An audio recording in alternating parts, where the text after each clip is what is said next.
সরাসরি জড়িয়ে আছে বিজেপি দলের নেতৃত্বরা।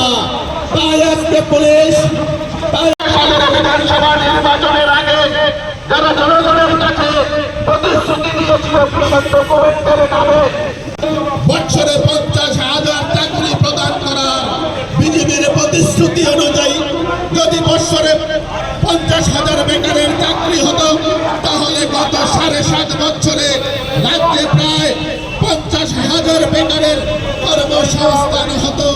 কিন্তু গত বিধানসভার অধিবেশনে দেওয়া তথ্য অনুযায়ী দেখা গেছে গত 7 বছরের মধ্যে নিয়মিত পদে সরকারি চাকরি হয়েছে মাত্র 15,000।